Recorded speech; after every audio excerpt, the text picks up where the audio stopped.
Well, well, well. Look who just showed up.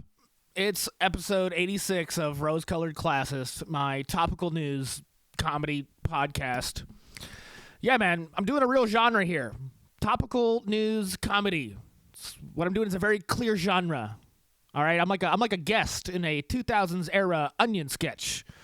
All right, I'm like a Daily Show correspondent if you let him go off for an hour or so. I'm like Stephen Colbert. I'm like a Stephen Colbert character. You know, like when he was on Comedy Central and he did the right-wing one. Or CBS, where he did the left-wing one.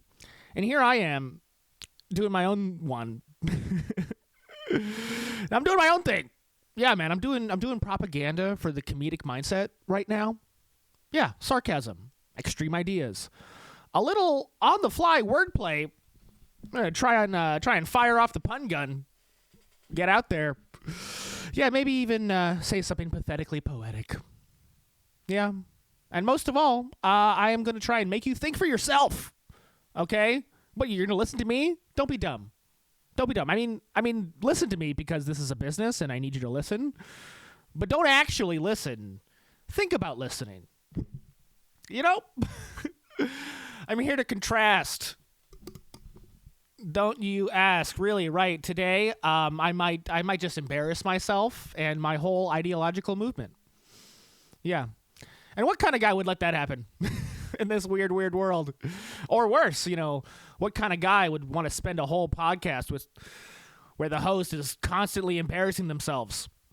Yeah, big mystery, guys. I mean, sounds like a waste of time to me. All right, well then, how do I do this? How do I start the podcast? Man, I guess it seems pretty obvious that when you try and take out a position in society, you find a platform where you can communicate with others. And it seems obvious that either, you're a mark or you're on the marquee, right? You're either the show or some guy fucking watching it. I mean, like Carlin said, here in America, we are sitting in the front seats to the freak show. All right? And it's decided, man, you're either in the crowd or you're the freak. And this shit is a circus. It's about time we figure out who the carnies are, right? We're out here playing our parlor games here in the economy. And when's it start getting funny, man? Seems tough. Yeah, lots of talk right now about the graduating classes here in May. It's May 17th right now, 12:45 p.m. And a lot of people are talking about those graduating. The graduating class. The classist classes, actually. Yeah, they're all talking about the dismal job market and, perhaps the never-ending militarism, the government contract pipeline that we all seem forced to participate in. And look, I just want to say one thing to all you guys. All right, don't get a job. Start your own business. All right, don't let your safety be some responsibility of someone else in a uniform, okay?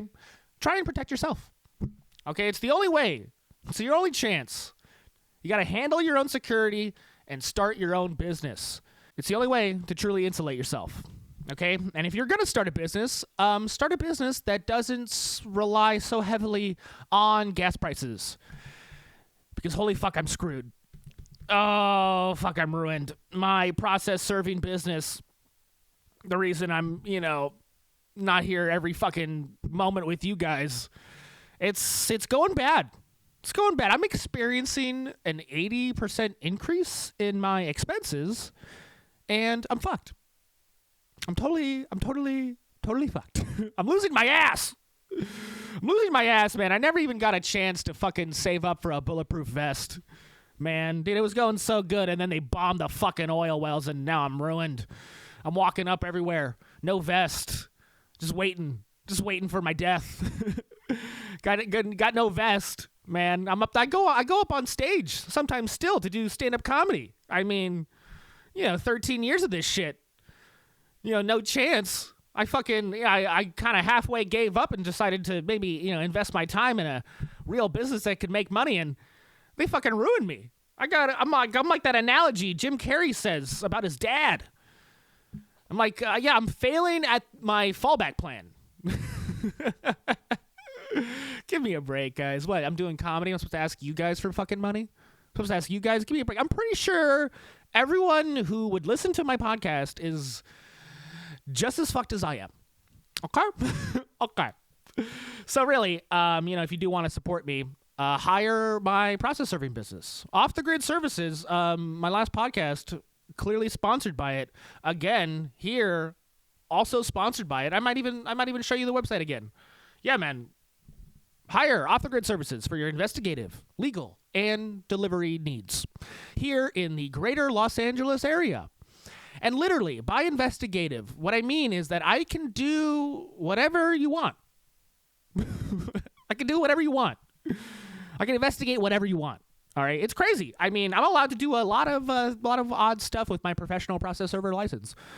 Yeah, I'm bonded, bitch, and I need serious help right now. I need so much help. I'm getting hosed. I'm getting fucking... Yeah, please, support my actual business. All right? Get some fucking work done. Okay? And no money off. All right? No discount. No discount. My prices are already discounted. I don't need to discount my plea for you to help my business. Someone help this podcast. Yeah, give me some space. I need a studio. Give me more time to do it. Give me a fucking chance out here. Oh, God, dude, for Christ's sakes, what the fuck is going on, man? The info, the events. How can any of us keep up? How is it even possible? Fucking, there's 12 hours of fucking news from every news source I gotta consume. I mean, dude, how much did I even write for this podcast tonight? Dude, this is gonna be a hard one. We're gonna really run through it. It's terrible, guys. I mean, I swear, when was Trump even attacked? Does anyone even remember when that was? I don't remember.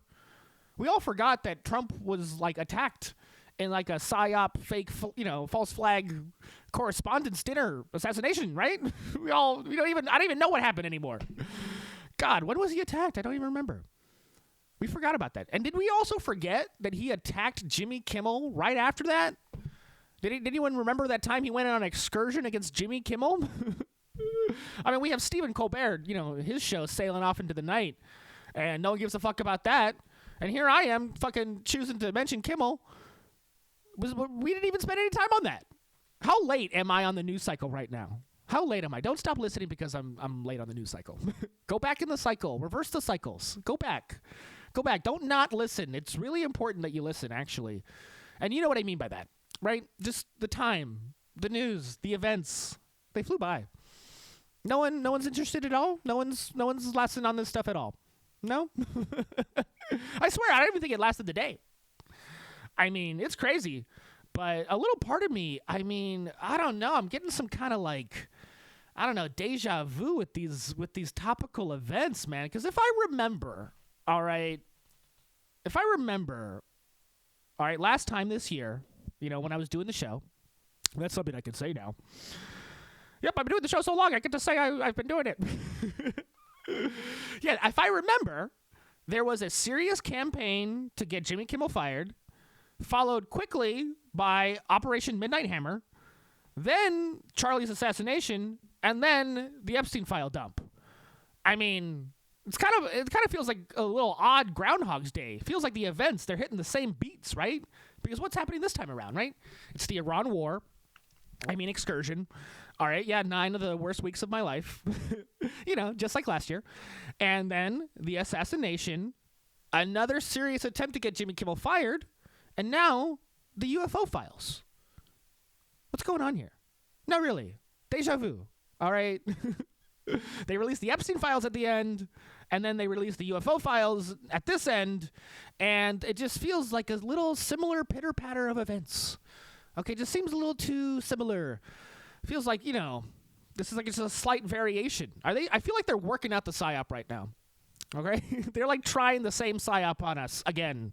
It's like a stand-up bit. They're just moving the pieces around, seeing if it'll work this time. Right? They're trying to use the setup as the punchline. This joke has a lot of layers. Hard to make it all piece together. Make everyone get it. Get the emotional response needed. Yeah. And the military, they care a lot about emotional responses. Who's watching Candace? God, I gotta cover Candace too. I don't even have time, man. I mean, I swear, dude. It's so troubling. These late night TV shows, they're like, a piece and play of the Psy Op. Jimmy Kimmel is an important piece of this Psy Op. It's so weird. Yeah, I mean, and to Jimmy, I mean, I'm sorry, you're Disney. And for all the company you've kept over the years, all of whom were at P. Diddy's pizza parties. Shout out to the Kevin Hart roast. Yeah, sorry. Jimmy Kimmel, he didn't know Epstein, but he had P. Diddy and Justin Bieber on at the same time there to show the world. Yeah, Kimmel had Diddy and Bieber on his show at the same time. Yeah. Someone roast Jimmy for that. No, Jimmy, yeah, he went to the party, and, no one's accusing him of anything. I mean, how could Jimmy Kimmel even know what was going on at the P. Diddy parties, all right? He was obviously only going so he wouldn't appear racist, all right? You can't, no. How could you go to a P. Diddy party and question things? You're trying not to be racist. You're just looking at the party going, does every black person use this much baby oil? It explains the nice skin, but... All right, been holding on to that joke for a while. And obviously missed my moment. I do know a few comics who wrote on the roast. Congratulations to you guys. None of you talk to me anymore. I'm not in that world at all. I did Roast Battle before they were on TV back then, if anyone remembers. I don't. 3, 4, and 1 to my record. Maybe I'll roast. I don't know. Back to what I'm talking about. Right, Disney, Epstein. This one, not looking good. Kimmel, P. Diddy, pizza, jerky, grape soda, not good. Just to dwell on Disney for a second. And, there's crazy stuff when you look into the cruises. Okay, I got a lot of independent Epstein investigators on my Instagram fucking algorithm telling me about all the weird shit that happens on Disney cruises. Okay, you got Lindsey Graham fucking jerking off in the teacups. What's up with this company? Yeah, you got Walt the Freemason Disney. All their fucking movies are about occult witchcraft. It's not a knock, just an observation. Yeah, and I guess I've been into this for a while. I've been knowing about it, but, just seems more relevant. Watch my movie, Strange Audience. The last comic, the headliner, he does his hot bit on Disney.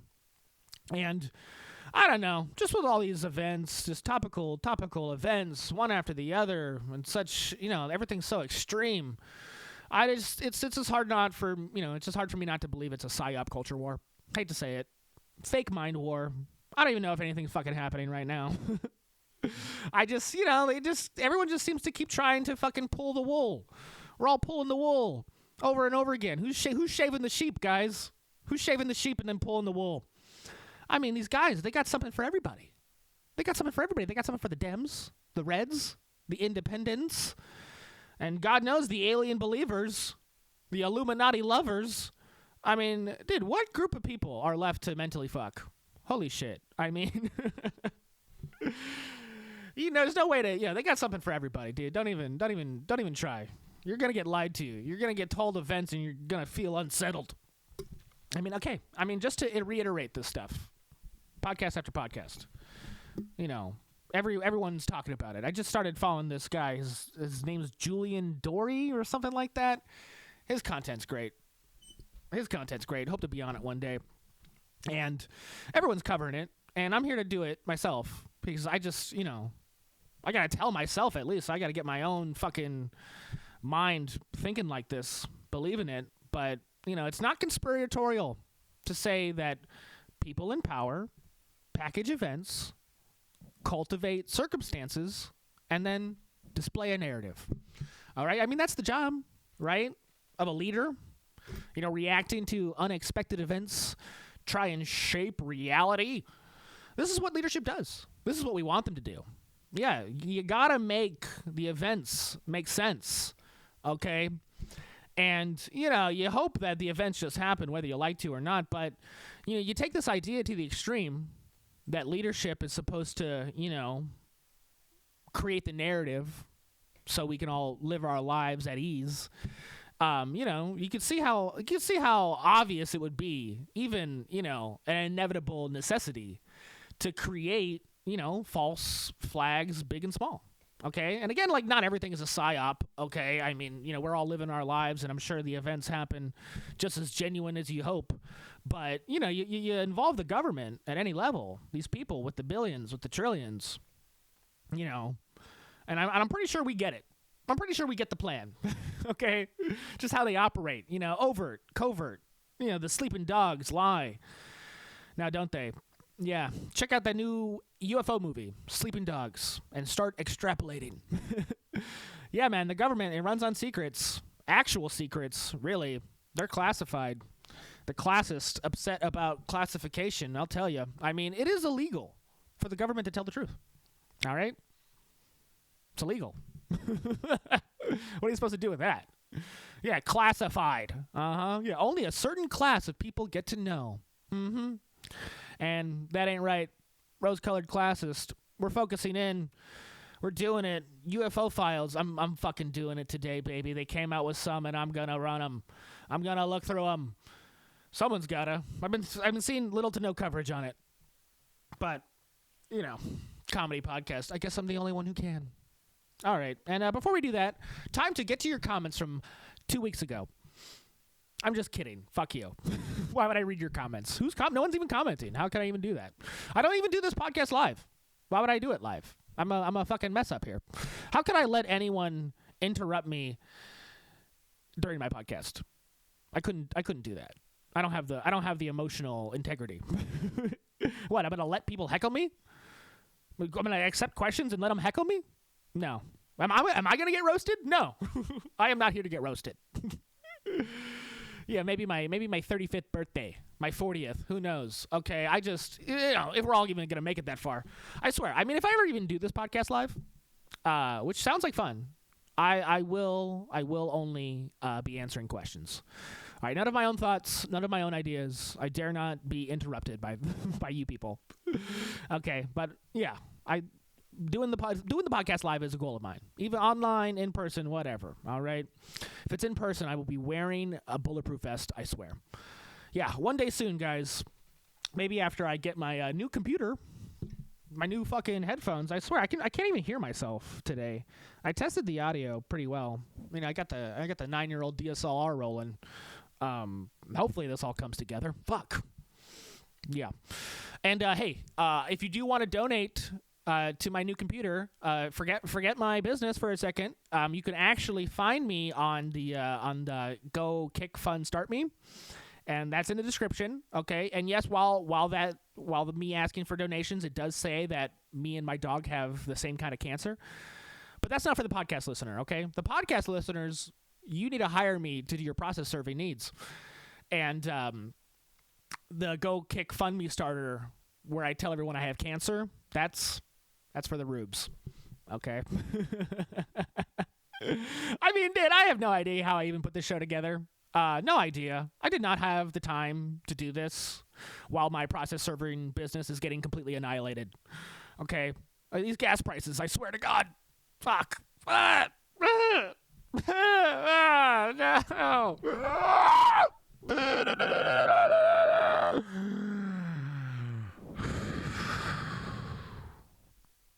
I've been saying it.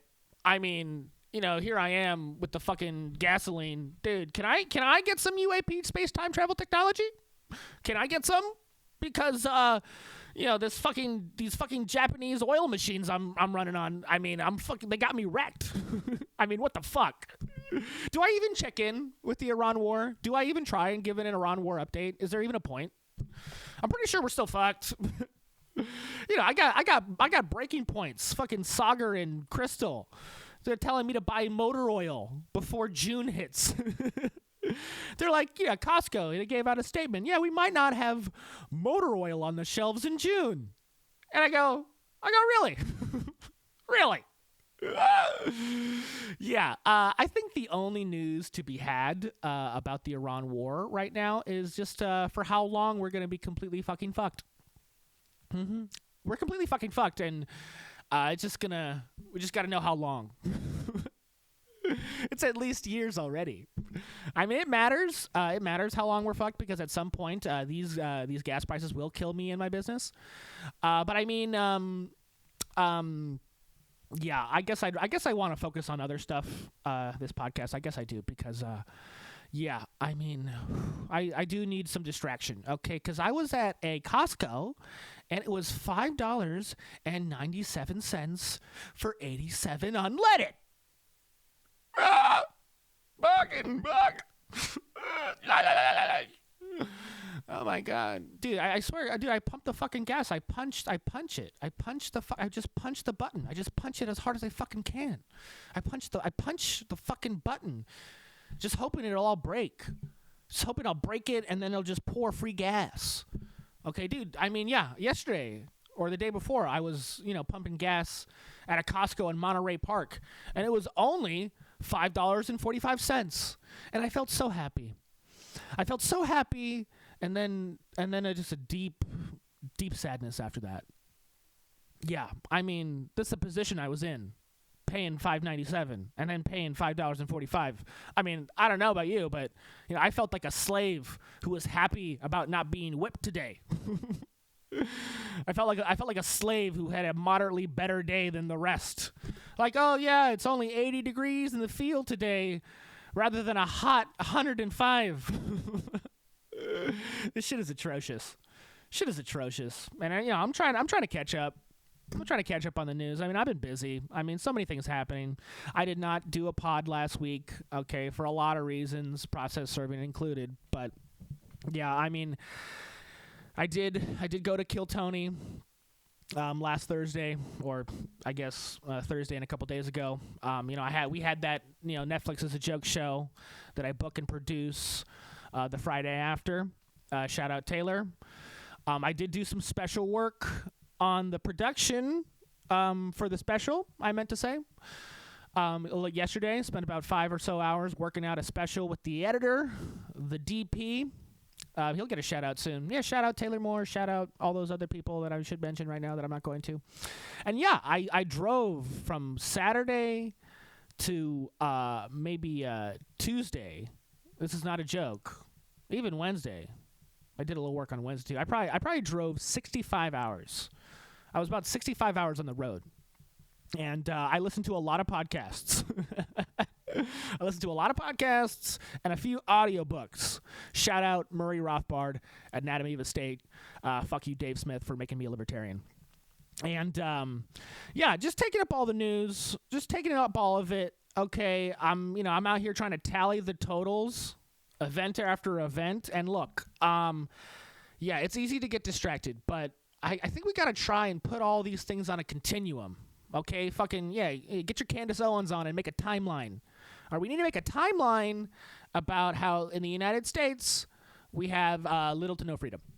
We need to make a timeline about how this country is not living up to the principles it was created on. Or we list what we all think and hope they are. I mean, check it, dude. Yeah, the federal government controls very important aspects of our lives. All right, our prices of energy. I can't go anywhere. I can't do my business without, cooperation with the feds, man. I mean, there's no business without it. Okay, and the Fed, dude, what's going on, dude? It's $40 trillion in debt. The GDP yearly is less than the amount we service on the debt. I mean, sure, if you look at my credit score, maybe the United States is looking in good shape. But, for a government that is supposed to have, all these wonderful founding father principles, yeah, we're doing it bad here.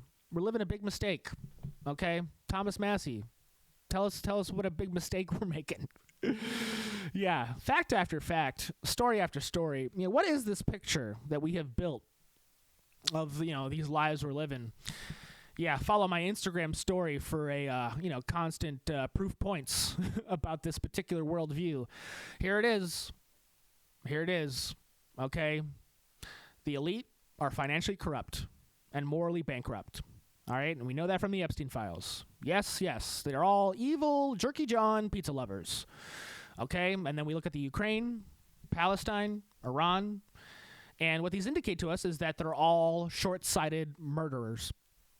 And now, with these UFO files, maybe this is the explanation we've all been looking for, okay?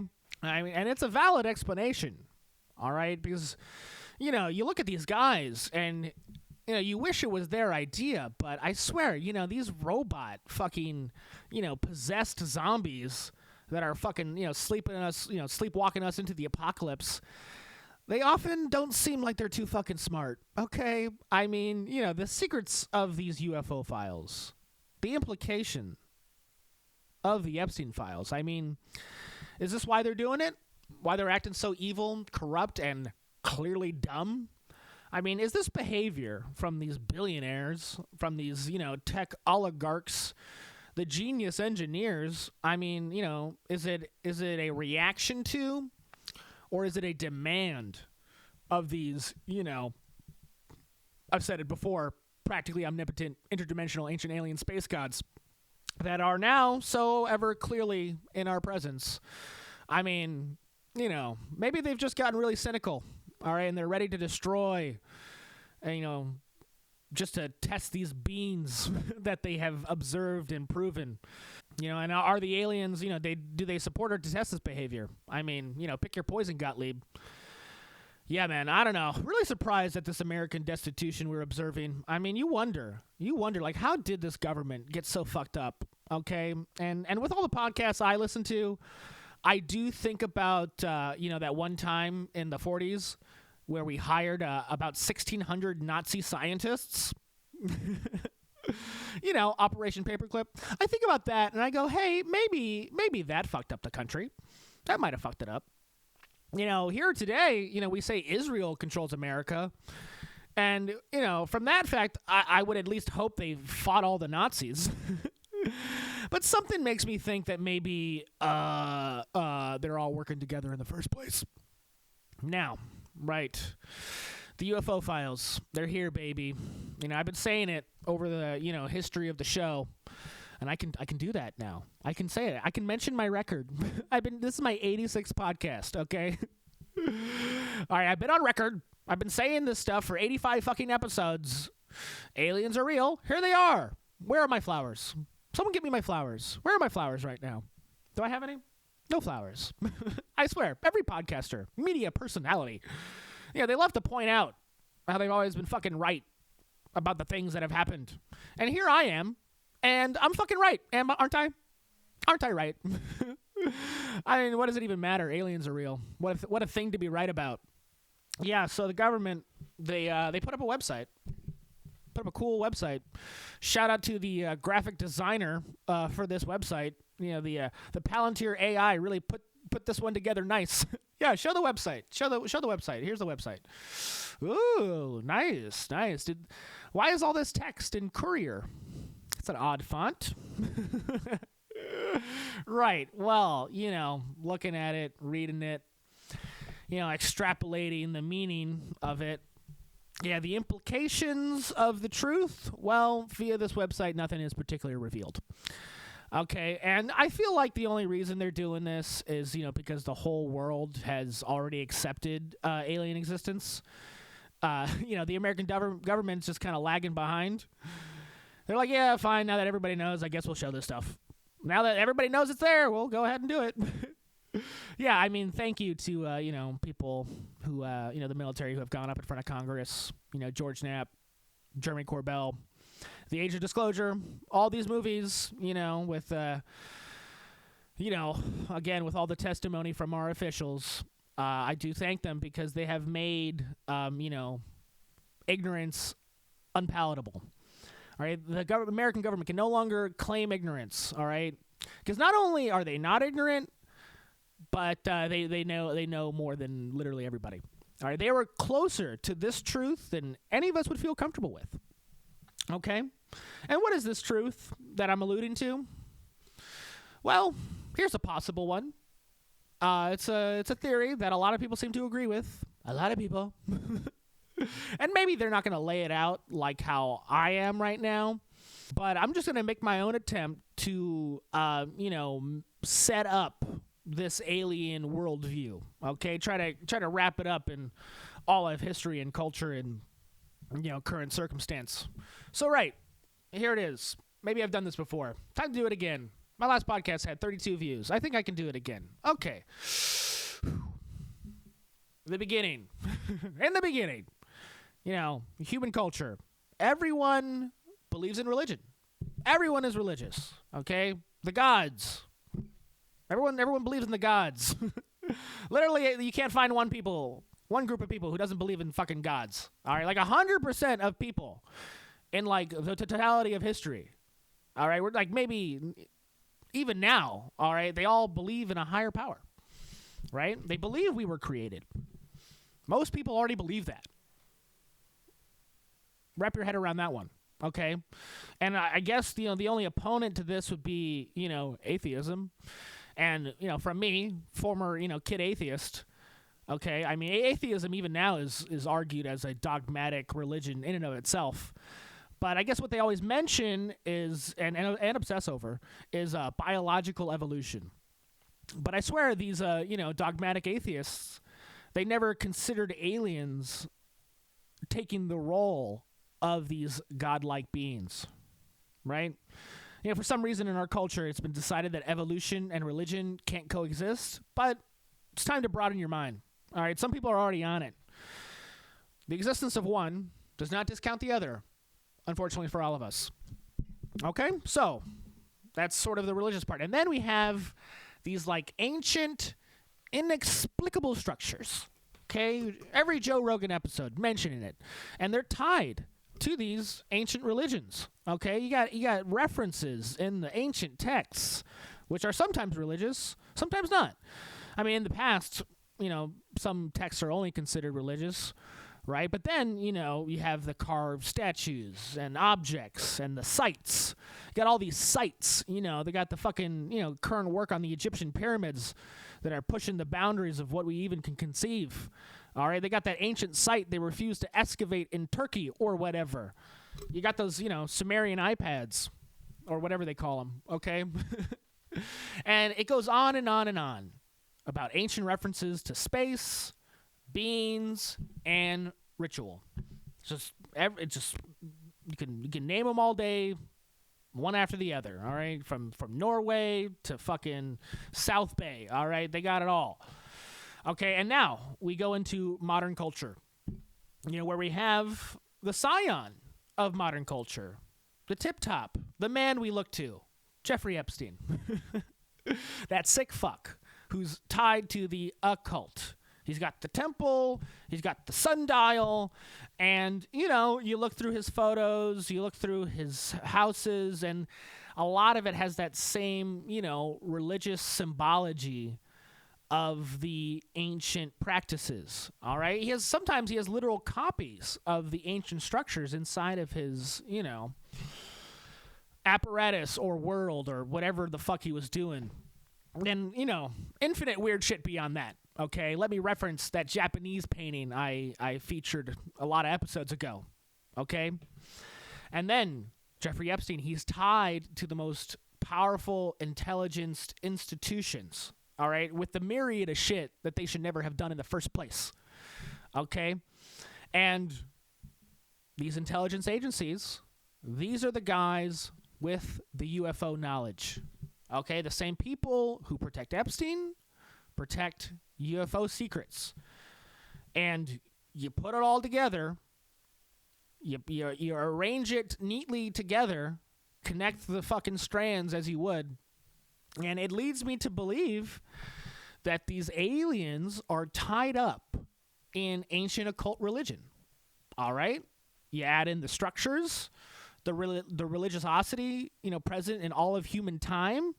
I mean, it leads me to believe that, these images we're about to go through, these are the gods of yore. The practically omnipotent, interdimensional, ancient alien space gods are, in fact, the Greek gods, the Roman gods, Iranian gods. They're everything. Maybe even Jesus. Ooh. All right, maybe there are as many aliens as there are particular religions. And yes, we can all hope. We all can hope that the one true God, the one I try and personally have faith in, the one of love and justice, perhaps he's just some fucking alien. Perhaps he's some kind of like hyper powerful plasma entity existing in the 13th dimension. I don't fucking know. You gotta have faith. And I guess that's what they've always been talking about, right? But, when you get some evidence, it does help the worldview. So let's look at this first piece of evidence right now. Okay, here it is. Right. So, if this is God, I will say a little underwhelming. Just a little bit. I am a little underwhelmed if God is what this image is. I mean, yeah, I can hope that perhaps this is, one of those lesser gods I mentioned, and not the really cool one. Not the really cool alien who is fucking, Jesus Christ, just like, on top of like a horse with the reins. I mean, I don't know. It's kind of lame. This image is kind of lame. It's kind of lame if you ask me. Pretty weak. And most of them are like this. I mean, we're going to go over some video today. Sure. We're going to see him move, which I guess makes it a little more compelling. But yeah, this flat image, boring. A little boring. I mean, I'm fooling around. Not really. But yeah, I guess, I do have to take in consideration that when I look at these images of UFOs, I mean, first off, camera, it's a camera. All right. Cameras, they distort, right? It's, what I'm seeing, it may not be what you would see with your eyes at all, actually, and especially with all this military footage, right? These are precise imagers with multiple vectors of measurement. They're doing things your eyes never could or would do, and a lot of people, they need to be trained to interpret it, right? And I guess what I'm building to is that your eyes, they only see, the certain way that your eyes are allowed to see, in the 3D, right? Third dimensional imaging. Here with your eyes. Yeah, my eyes, they hurt, dude. Yeah, I recently found out I had eyelashes like growing into my eyeballs. I plucked like 12 eyelashes. May explain why I started wearing these glasses in the first place. I mean, now that I've plucked them, I guess my eyes feel a little bit better, but my point is that they're faulty they're faulty machines. They have issues, okay? And we see how we see. All right, and then the cameras, they see how they see in their own, sense of dimension, right? And that's the thing. When we talk about UFOs, we mention the interdimensional, right? So as we look through these videos, look at the photos, I mean, think about it, right? Yeah, what you're seeing may not fundamentally be able to be made sense of because of our, three-dimensional limitations. So before we look at the videos, I'm teasing you. I want to play this very important video. Okay, it's Carl Sagan from Cosmos, and I forget if I already played this clip in the past. I for sure talked about it. I'm sure on one of the podcasts with 12 views. But this video is super important. It's a little long, but it's the kind of information we need to hear and understand to then, look at these images with some justice, all right? So stay a while and listen. It's the wise man, Carl Sagan. In discussing the large-scale structure of the cosmos, astronomers sometimes say that space is curved, or that the universe is finite but unbounded. Whatever are they talking about? Let's imagine that we are perfectly flat. I mean, absolutely flat. And that we live, appropriately enough, in Flatland, a land designed and named by Edwin Abbott, a Shakespearean scholar who lived in Victorian England. Everybody in Flatland is, of course, exceptionally flat. We have squares, circles, triangles, and we all scurry about, and we can go into our houses and do our flat business. Now, we have width and length, but no height at all. Now, these little cutouts have some little height, but let's ignore that. Let's imagine that these are absolutely flat. That being the case, we know, us Flatlanders, about left-right, and we know about forward-back, but we have never heard of up-down. Let us imagine that into Flatland, hovering above it, comes a strange three-dimensional creature which oddly enough, looks like an apple. And the three-dimensional creature sees an attractive, congenial-looking square, watches it enter its house, and decides in a gesture of interdimensional amity to say hello. Hello, says the three-dimensional creature. How are you? I am a visitor from the third dimension. Well, the poor square looks around his closed house, sees no one there, and what's more, has witnessed a greeting coming from his insides, a voice from within. He surely is getting a little worried about his sanity. The three-dimensional creature is unhappy about being considered a psychological aberration, and so he descends to actually enter Flatland. Now, a three-dimensional creature exists in Flatland only partially. Only a plane, a cross-section through him can be seen. So when the three-dimensional creature first reaches Flatland, it's only the points of contact which can be seen, and we'll represent that by stamping the apple in this ink pad and placing that image in Flatland. And as the apple were to descend through, slither by Flatland, we would progressively see higher and higher slices, which we can represent by cutting the apple. So the square, as time goes on, sees a set of objects mysteriously appear from nowhere and inside a closed room and change their shape dramatically.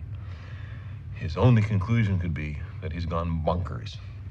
But maybe more interesting is the other direction in dimensionality. What about the fourth dimension? Now, to approach that, let's consider a cube. We can imagine a cube in the following way. You take a line segment and move it at right angles to itself in equal length. That makes a square. Move that square in equal length at right angles to itself, and you have a cube. Now, this cube, we understand, casts a shadow. And that shadow we recognize. It's, ordinarily drawn in third grade classrooms as two squares with their vertices connected.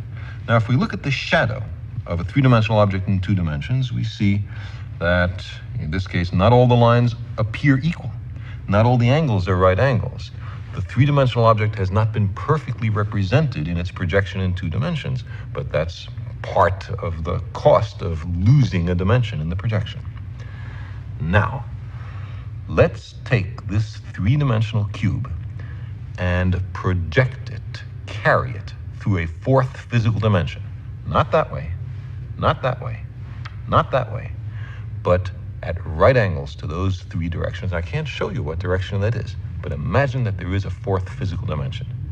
In that case, we would generate a four-dimensional hypercube, which is also called a tesseract. I cannot show you a tesseract because I and you are trapped in three dimensions. But what I can show you is the shadow in three dimensions of a four-dimensional hypercube or tesseract. This is it. And you can see it's two nested cubes, all the vertices connected by lines. And now the real tesseract in four dimensions would have all the lines of equal length and all the angles right angles. That's not what we see here, but that's the penalty of projection. So you see, while we cannot imagine the world of four dimensions, we can certainly think about it perfectly well. All right, just to take a second, because we do have a quick follow-up video. But again, you're looking at the images that Sagan created, especially like those Apple stamps on the paper, and oddly similar to certain, UAP images we see, specifically the orbs.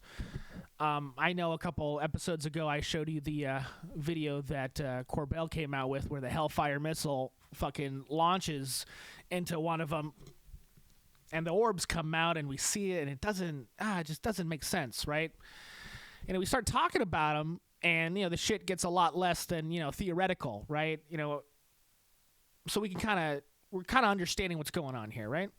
So I'm showing this clip in an effort to help you open up your mind in how to perceive these things, or the ways that they perceive us. We're the flat motherfuckers in this one. So just quick follow up, watch it, make it make more sense. Now, imagine a universe just like Flatland, truly two-dimensional, and entirely flat in every direction, but with one exception. Unbeknownst to the inhabitants, their two-dimensional universe is curved into a third physical dimension, maybe into a sphere, but at any rate, into something entirely outside their experience. Locally, their universe still looks flat enough, but if one of them, much smaller and flatter than me, takes a very long walk along what seems to be a straight line, he would uncover a great mystery. Suppose he marked his starting point here and set off to explore his universe. He never turns around, and he never reaches an edge. He doesn't know that his apparently flat universe is actually curved into an enormous sphere. He doesn't sense that he's walking around a globe. Why should his space be curved? Because there's so much matter in this universe that it gravitationally warps space, closing it back on itself into a sphere. But our Flatlander doesn't know this. After a long while, you'll find he somehow returns to his starting point. There must be a third dimension. Our Flatlander couldn't imagine a third dimension, but he could sure deduce it. Now, increase all the dimensions in this story by one, and you have something like the situation which many cosmologists think may actually apply to us. We are three-dimensional creatures trapped in three dimensions. We imagine our universe to be flat in three dimensions, but maybe it's curved into a fourth. We can talk about a fourth physical dimension, but we can't experience it. No one can point to the fourth dimension. I mean, there's left, right, and there's forward, back, there's up, down, and there's some other directions simultaneously at right angles to those familiar three dimensions. Now, imagine this universe is expanding. Ooh, spooky. Yeah, man. We have proven the fourth dimension. Heil Einstein. Praise be to Einstein. Thank you. But yes, imagine the scenario that Sagan puts out, and then it does this shit like 6 or 7 more times. About 6, 7 more times. I can't stop doing it. Right. Yeah, because we know about, all the smaller dimensions inside of atoms, the hadrons and gluons, or, whatever the fuck. But, as the perception of dimensions, they go down and into, clearly they also go up. Right? And then you think that all these dimensions are like superimposed on more possible dimensions, including our own. So, right, we look at these craft, we look at what they do, the ship out in space, the way they disappear. I mean, likely option, they're just traveling into another dimension. Are they really speeding up? I mean, maybe it's just a direction we cannot perceive and we see the shadow. And that idea is pretty awesome, right? I mean, this is fact. I mean, this is what we're talking about. We got to kind of not include the whole bodies thing, Yeah, I know the government's admitting they have bodies too, which is just another little angle that I'm not ready to talk about it. They haven't brought up the stuff, so why would I talk about it? Yeah, I mean, the first part is just understanding directions and planes that we may not be aware of, right? Things that you can easily, think about. But, and as you think about it, I guess you wonder what dimension your thoughts are happening in, right? And understanding the fact that, dimensions are all around you and you're like an atom, right? You have a place in some kind of interdimensional structure that is in relation to others, and God knows what's happening. I mean, and then they've proven this stuff scientifically. Okay. With all the documents or whatever, experiments. Carl Sagan's doing this shit in the 70s. You don't think they figured out more stuff?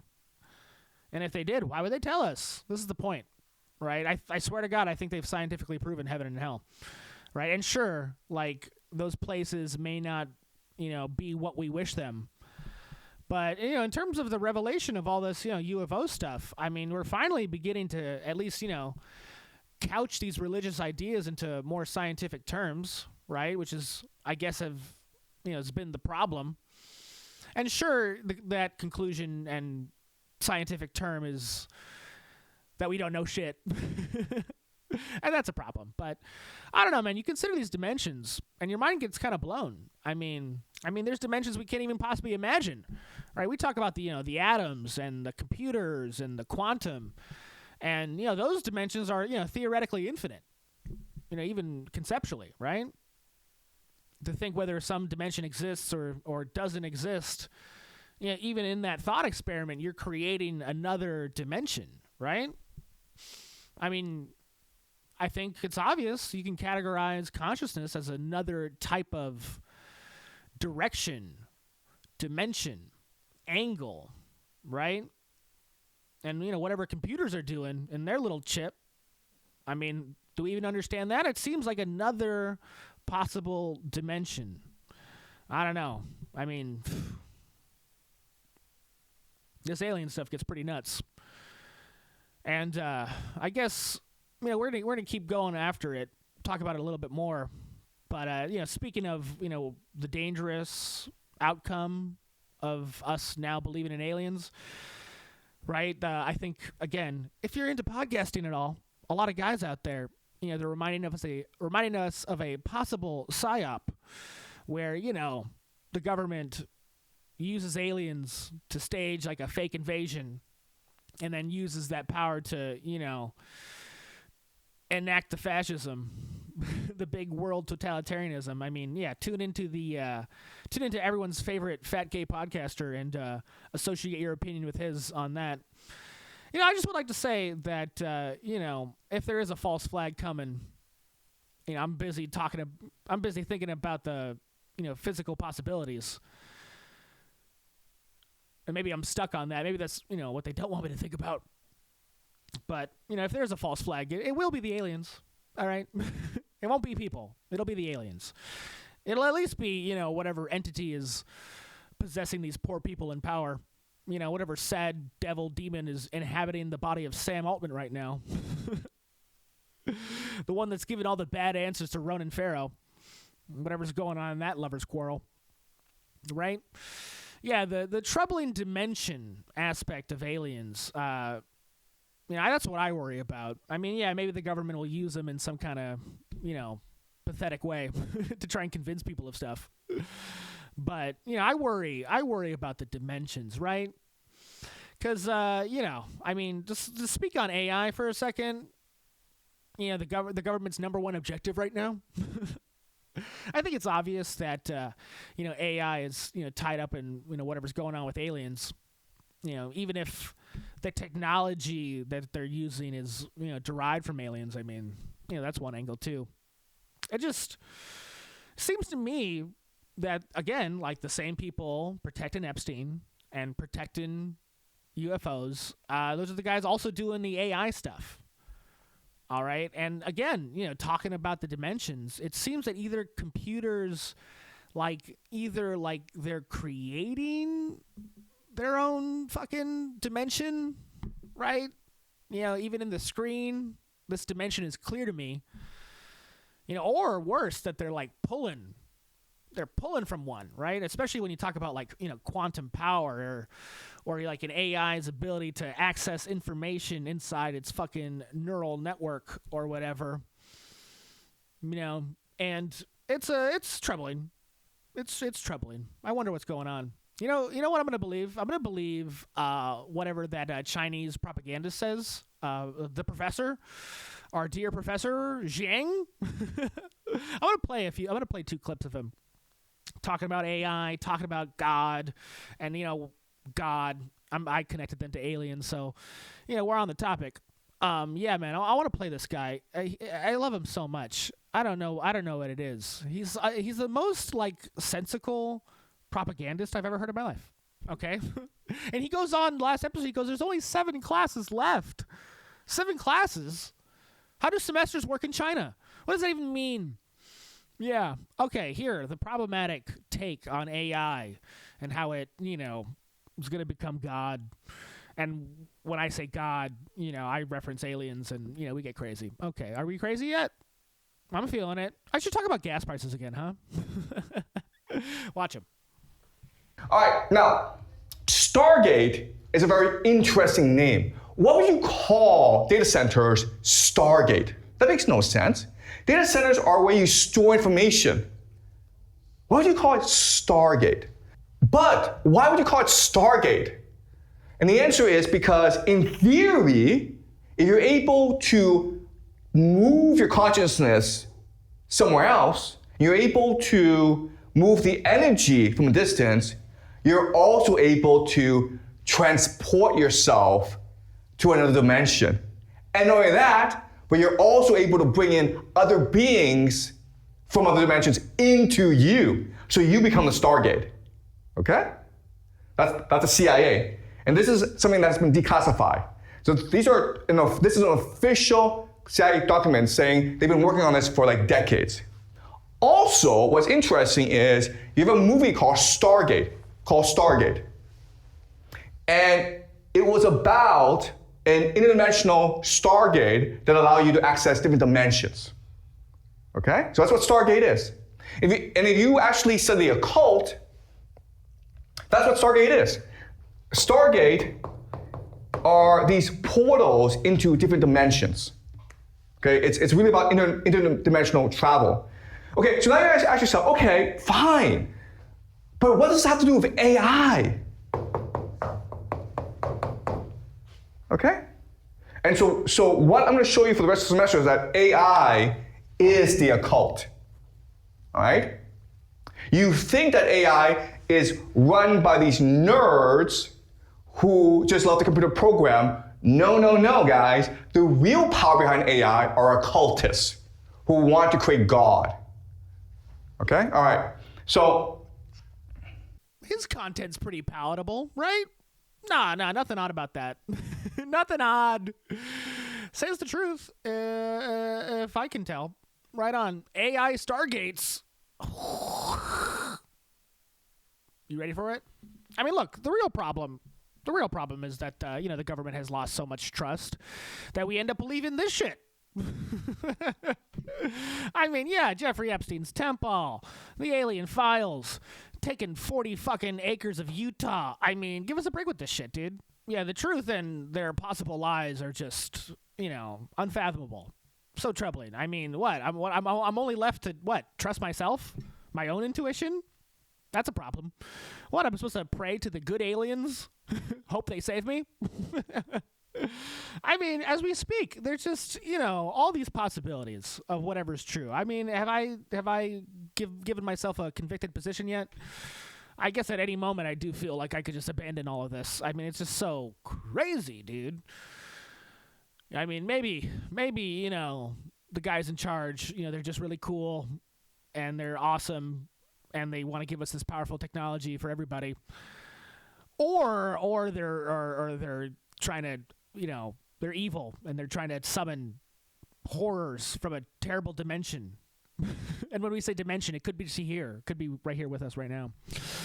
Yeah, I mean, what's going on with the AI? Is it like it's a surveillance state at best, right? At best, it's a surveillance state. At worst, it's the thing that's going to summon the devil. Or, Peter Thiel's Antichrist. Whatever, same thing. I don't know, man. And this, just Chinese propagandist, I don't know, does he want me to believe that it's all occult shit? That it's really an occult religion that they're listening to? That there's some, like, hyper-powerful space entity? Or some particular faction of them pushing, whatever this stuff is? Whatever the options are, it's a tough bill, man. You're not sure what you're supposed to believe? You're not sure? And then you look at all the options and they go, it can't be any of these. This is all impossible. Yeah, man, the pros and cons of alien disclosure are real, baby. Because, if I believe in aliens, then it makes me think AI is a bad idea. And that can't be good for the economy. Right.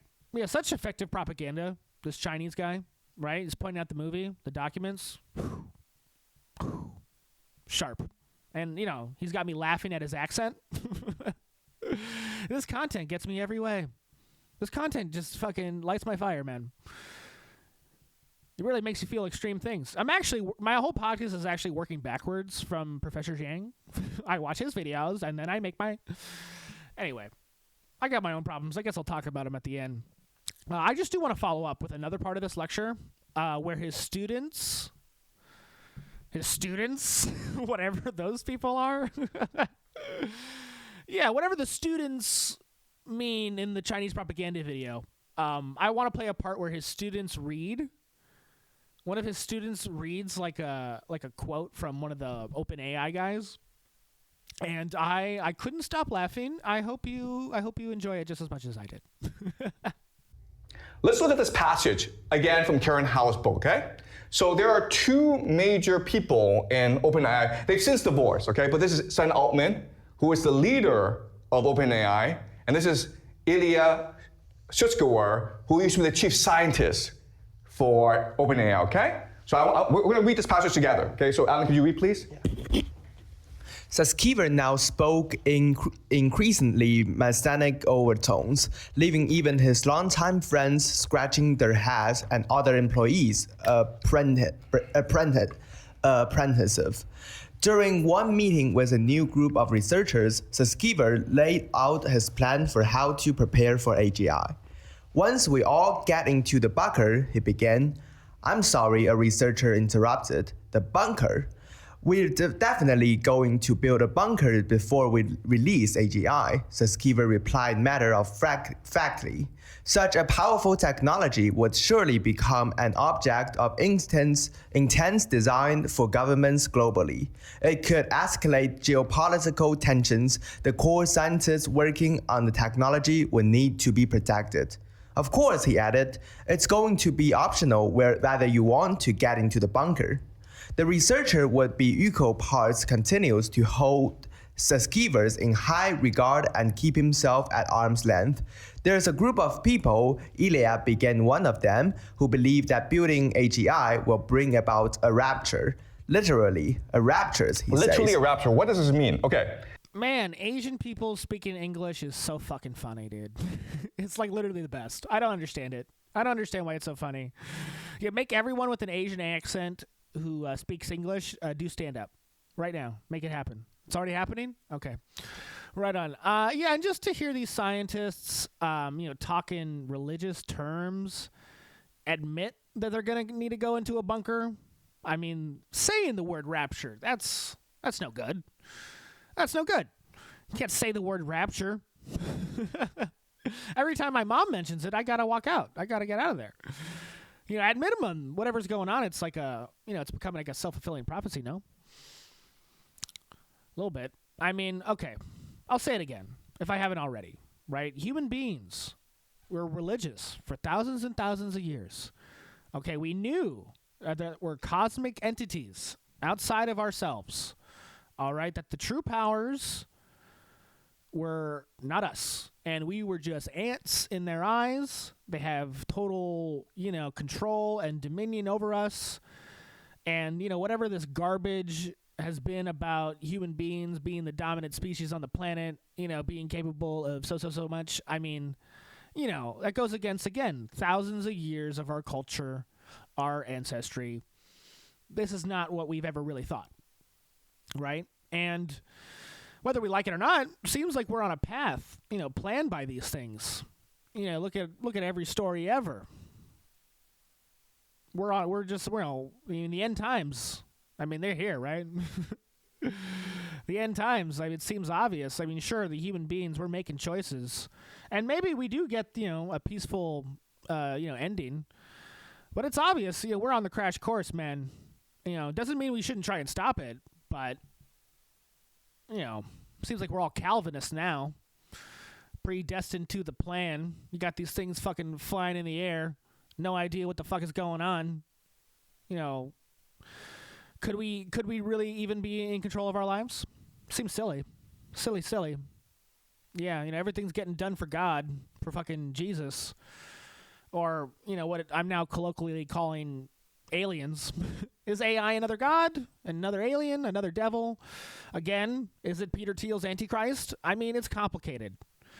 And the idea of dimensions makes it even odder, right? That something could be more powerful than me just by, existing in a higher dimension. It's, I wouldn't even be able to do anything about it, And I mean, if I keep talking about this, I'm sure I'm going to get visited. No, I don't want to get visited. Don't want to. Please, not right now. I swear I could not handle an alien encounter or a visit from God in a dream. Could not handle that right now. I am not mentally prepared for contact. Really, that's why I smoke all this pot. Is to protect myself from alien spiritual invasion. All right? And it's fun. But look, okay. Let's just get to the videos, right? Let's just get to the videos. What's the point of this podcast? Let's get to the videos. All right? So many people have suffered and died to see these fucking videos. We got 13 scientists just missing. It had to get to the number 13. It might get to 33 next. Who knows? But so many people have gone through so much, sacrificed so much, and I pray for them and their families. Who do I pray to? Hopefully not any of the bad ones. Not any of the bad aliens. Maybe they're getting abducted. Who knows? Right on. Okay, we're gonna do it. It's this video. We're gonna watch some real fucking video. Are you ready? Am I? Right. So we have these assets operating in the field. We're the American Empire. We're everywhere, bitch. Okay. we got our eyes on some shit. Okay. We're seeing a lot of stuff. And yeah, there's a bunch of redacted little sections. That again is just the specific targeting information, distance, spin, wind, etc. etc. ET? That's a joke. Okay. But right. I guess my point is that however shitty this image actually is, I mean, what the fuck are you even seeing? Little fucking dots? Seeing some small dot, this is lame, right? I know this is what we talked about, but I guess my point is that with these redacted portions, right, that's like the verification data. And yes, it looks like crap, but the fact that it has all that data, and even though you can't see it, it's sort of, proof inherent of the validity of these videos, right? Because these are top-of-the-line targeting systems, You paid for it, fucking idiot. Yeah, mom, dad, everyone on Earth from the 50s to the 70s, you paid for this shit, But, yeah, again, so they're designed, and they have operators, okay, who can figure out what a target is and is not. They train for it. And the fact that these soldiers actually start actually looking at these things, that's like another layer of validity, even, testimony. That, in fact, these guys are looking at something. It is unique to their own eyes because, again, they know how to use these instruments. And then, they go and decide to chase these motherfuckers. I mean, it is what it is. Why would they chase them if they didn't know them, right? So, okay. Here, we're going to look at another video. This is the thing, okay? This is the reason I talked about Flatland before, okay? Because, the shapes of these objects, I mean, they don't make much fucking sense, right? Their movement, completely fucking psychotic, right? We have our wonderful representative. I'm sure you've seen the fucking clips. He's going out there saying, the G-force in these types of speeds and movements, fucking turn our body into a ketchup packet. Scramble up your insides. Your brain fucking turns into a slushy. Cherry fucking slushy inside your skull. But again, he says that, but I think that only considers if they're moving inside the three-dimensional world, right? Because, again, these speeds, the turns, they just don't make fucking sense. But, if they're fucking in the Tesseract, they're popping in and out from other dimensions, right? The movement actually isn't so crazy. They're just able to turn into a direction that we cannot perceive. That's not crazy, right? That's not crazy. And these crafts, like, they look like, in this flight, where they're like, they just don't make sense. I think it's important to say that we may be unable to see them in their fullness, right? The important parts that we could only, see if we were inside the extra dimensions. I don't know if this is a worthwhile endeavor. Okay. See, this is what I'm talking about. They release aliens and you think about it and you go, wow. There's so many implications, it's like they don't even matter. Okay, another video. Look at this. I mean, this one looks a little special. It's literally the fucking infinity symbol flying around. Terrifying. Bananas. Makes me scared. Now, again, another important reason why I'm so fucking crazy on this stuff is because it's like, it's one thing to like see these things in the sky and shit, but what the government has really admitted is that we have the craft, we have the ships. They're in some fucking Lockheed Martin Air Force Base shit, dude. Yeah, we had several people under the threat of perjury up there in Congress admitting that we got the stuff. We got the people in the JRE. The weaponized, coming out and around, telling us that we have spacecraft within our possession, that other countries have them. And yeah, the USA has the most. Hoorah. I'm not allowed to say hoorah, right?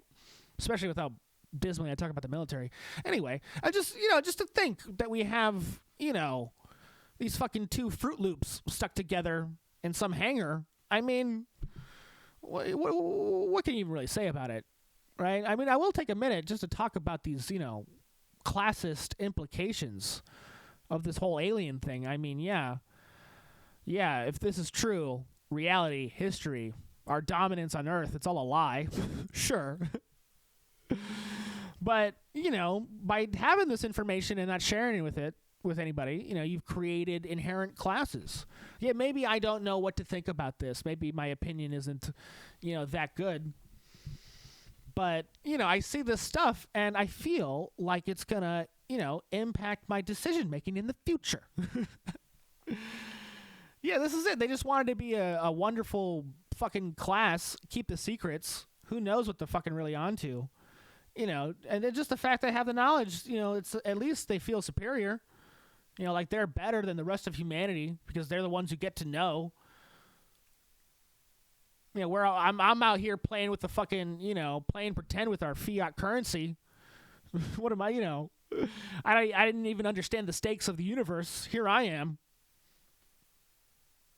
I mean, that's the whole rib. This is why they got to come out with more. What's going to, how it's going to impact the economy. I mean, we can still have it all. I mean, I feel like everyone already believes this stuff. And the people who don't believe this stuff are, religious anyway. I mean, now we know, but what more could we know? Right. Comedy. Was this a comedy podcast? Is this what I was doing today? Holy shit. It's been like 14 days. Something like that. Yeah. I mean, I was doing comedy. That's what I was doing. That's why I wasn't doing the podcast. Sorry, guys. I only have so much time for it. Yeah, Netflix is a joke. We had the show. It went fucking great. Thank you to everyone. I was metal detecting people outside at the door. If you went to the show, that I was at the front with a metal detector. Serious time over at the comedy show. I swear to God. I swear. Yeah, and again, thank you to everyone involved. The Moors, the Mountain, the crowd, the comics, the other producers, the camera people. Thank you so much. Y'all did so good. Y'all did so fucking good, man. Thank you. And again, I looked at the footage yesterday with the editor, and it looks fucking great, man. We're going to come out with a great product. Yeah, and then Thursday, Kill Tony. Right.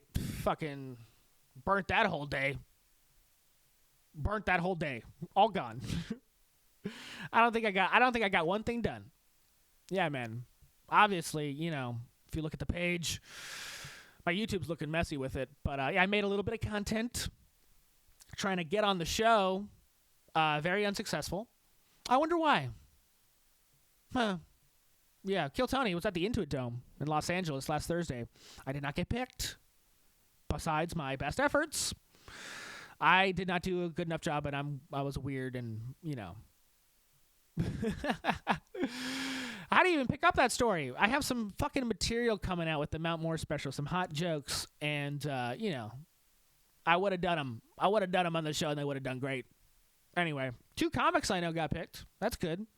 They were a little person and someone with a facial disfigurement. Big surprise. Big surprise. The little person and the guy with the facial disfigurement got put on Kill Tony. We're all shocked. It's good. It's a good thing. I'm fine. I got to make it on my own. I know that. I got to make it on my own. I got the talent. I got the riz. I got the fucking work ethic work of work. I'm hardworking. I'm not smart, and I'm on drugs. Who knows? Yeah, I did. I did my best to get on the show. I swear. Okay, I brought Taylor Moore, our producer for the show. He has MS and a cane. He has a Southern accent. I thought he would at least be a shoo-in. At least my guy would get in. But I guess he's not fucked up enough. And other people got picked. I don't know him. All right. Yeah, I'm a booker in Los Angeles. I've been doing comedy in the same city for fucking, more than a decade. I pretty much know everybody who's talented. Actually talented. And the people who got picked, they were talented, so congrats. You guys did great. I don't subscribe to Netflix. I'm in poverty. I don't know how to... Yeah, I got to get a girlfriend who has Netflix. That's really the only way I'm ever going to see your stuff. Right. I mean, look... Those guys are so talented, actually. They're really funny people, and I heard they did good, so congratulations. And it's a comedy show, right? Kill Tony's a comedy show, and they did good on a comedy show. And it's great that the, little person and person with facial disfigurement got on, because I think them getting up to perform is worth more than when I do it. I'm a 6'2" man. I'm loud. I got this, right? But them, I mean, even to have the courage to go up in front of people all fucking fucked up. I mean, that's its own talent. They're more talented than me, right? They're the freaks in the freak show. Me, what am I? Anyway, I mean, let's talk about it. Stand-up comedy, I love it. Boy, do I love stand-up. So fun. And let's face it, Kill Tony, it's the new Tonight Show. It is. And everyone in Los Angeles comedy thinks the same thing I do.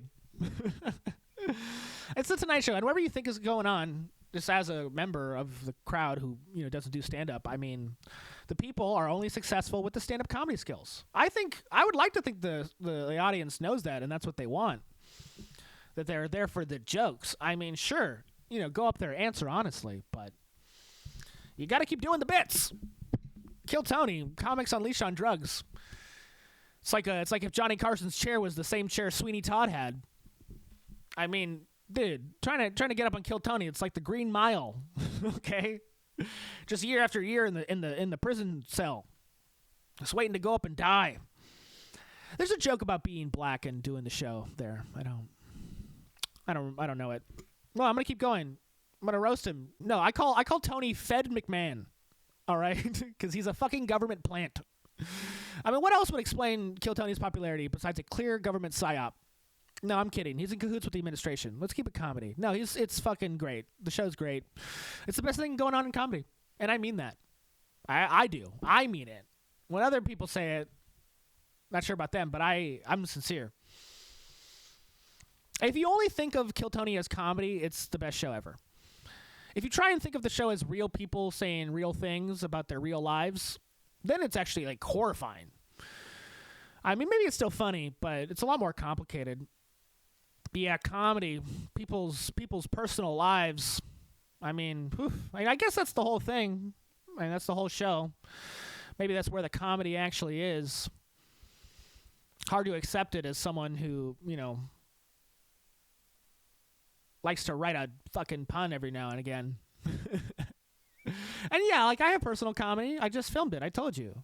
Maybe I do all of it. Maybe I do all the things that I'm talking about right now. All right? But I mean, to some extent, right? When you talk about a comic's personal life, I mean, it is their personal life. All right, and maybe there should be some kind of boundary, huh? And I know the crowd loves to get personal. The real comedy paying audience, they want the juicy details. They want the juicy details of the comedian's life. Every crowd I perform in front of, they really want me to talk about my mom. Comedy fans really want me to talk about my mom. And, God knows that, when a comic does crowd work, I mean, the crowd can't help but have it just fucking, pour out of them. And everyone's just dying to share their beloved details.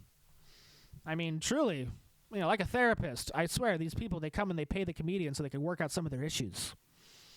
Some comedians talk about comedy being therapy for them. I mean, I guess it's valuable, right? It's valuable. Going to AA is valuable. Whatever the purpose is, let's not say. Yeah, but let's be serious. I'm just not interested in people's personal lives. I'm barely interested in my own. I mean, I have 25 minutes of personal material out there on the internet right now? I have an insane personal life, actually. The details often overwhelm me. Okay, but where's my privacy? I'm a libertarian talking about privacy. All right, what do I actually spend my time on? I mean, look at this pod. I have 85 hours of vaguely topical comedy content. It's actually my true passion. All right? Talk about myself all day? I mean, kill Tony. What are we doing here? Where are the issues? I see what happens when you get into the issues. It gets a little weird, but I'm a hypocrite. I'm focused on the politics. Okay, I am. Because like a lot of people, my personal life is completely unmanageable, and I refuse to make any significant changes. Okay? Therefore, I'm going to apply all that energy and try and impact the world. Okay? Because, I mean, like a lot of people, I'm obsessed about, making sense of the shit lives we all lead. Try and justify, mine and your inexcusable, terrible behavior. I'm obsessed about rationalizing my mistakes. But, we all get to the point where nothing is good enough. Nothing I could say could justify me acting like an idiot, like a jerk, like a dick, okay? And sure, I try and change, but that feels disingenuous, and nobody believes me. And now every time I'm nice, they think I'm lying. So rather than, be a liar, right, you chalk it up and just be yourself. And, I am who I am, all right? It's inexcusable. It's not okay, but it's authentic. Therefore, I mean, let's not dwell on it. Let's build upon it. Okay, I am so clearly me. Nobody can change it, including myself. All right? Therefore, change the world instead. Okay? I mean, people's personal lives. Can we focus on something that we can do together? Be productive? Seems like a waste of time. But, I guess everybody wants to know everybody. I feel like I'm an open book. I'd love to campaign one day. Oh, that'd be so much fun. Campaign for office. Oof. See if I can get someone to fund me. Yeah, no job. Just make TikToks. I could do that. Right? I'm long-winded. I don't really say anything. Get me in the game. Want me to chill? Make reels? Yes, sirree, Bob. Come and give it, baby. Give me the money. I get to go to Disneyland? I get to go? You're kidding. With a fast pass. Security. Big boys around me. Please, the money. Can I just run for office and be given money for it? I mean, look, the world is controlled by demons and aliens. All right? Let me sit back and enjoy Thunder Mountain. All right? Yeah. Politicians. Those beautiful people. It's inconsolable. How can you do it? How can you do anything? How could you? I would like to close this podcast by bringing up some important politicians in my life. I love to shout them out. Talk to them for a second. Just give them a word. Where are you guys? Oh, hey, so I would like to point out these two people. They represent me in Sacramento. It is Assemblymember Rick Chavez Sabur and Senator Maria Elena Durazo. These are the representatives that represent my district. And yes, I live in that district. If you want to find and kill me, I dare you. Shoot me in the street, watch my Dalmatian get run over by a Tesla. You do that. I'm kidding. My point, I shouldn't talk about shooting anybody when I talk about representatives. Anyway, speaking to the representatives directly, for a moment, temporarily repeal the gas tax. Please do that. You got to do it. You have no option but to do it. Temporarily repeal the gas tax and stave off this economic martyrdom the federal government is putting us through. Okay? This is the beginning, and you need to do something right now. Okay? Yes, I understand this is the first time myself and my personhood and my podcast is interacting with you in this dimension. So let's get off on a good note and repeal the gas tax. Temporarily. All right? I mean, yes, it's less money for the state. And I did mention Murray Rothbard at the beginning, didn't I? But I just repeal it for a second. Okay, you have the money you have, the money you do have. I don't know if it's working the way you need it to. Okay, we'll do a pod on June 2nd before Spencer Pratt becomes our mayor. Okay, but right now, guys, repeal the gas tax. Okay, I'll give you an opportunity to speak. I'll let you speak. You can come back at me with something, but you can come back at me and tell me where all of the money we already have of the gas tax is. If you can tell me where that is, then maybe I'll open up to the repeal. I mean, you guys recently in my neighborhood, you guys put like a crosswalk on Franklin. You replaced some of the sidewalks, and thank you for doing that. But you did it with the gas tax, and I'm doing some math, and math, the politician's worst nightmare. Yeah, these guys, they worked 4 weeks. Okay, let's say they paid them $65 an hour. Say they spent $25,000 in materials, cement, light posts, buttons, electric stuff. They only did one corner. Okay, and let's say in the gas tax, it's $1.50. It's actually more, but it's $1.50. You had 5 construction workers. Okay, there's an estimated 40,000 people living in my zip code. It's actually more, and what? All of us drive maybe, it's Los Angeles, 40 miles a week. Let's call it 2 gallons. So $3 a week per person, which is 40,000.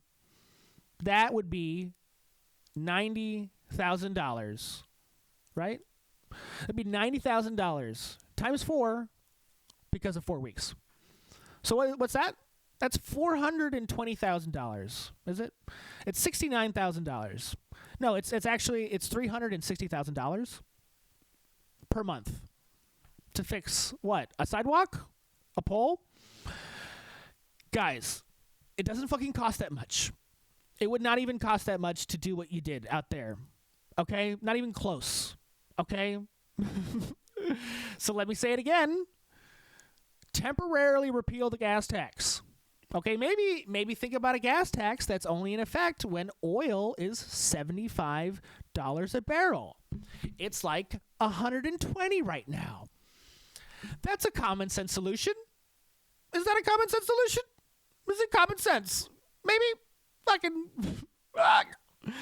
oh man, dude, there's too much going on. What am I doing here, man? I gotta go work. I gotta go make some money, dude. What the fuck is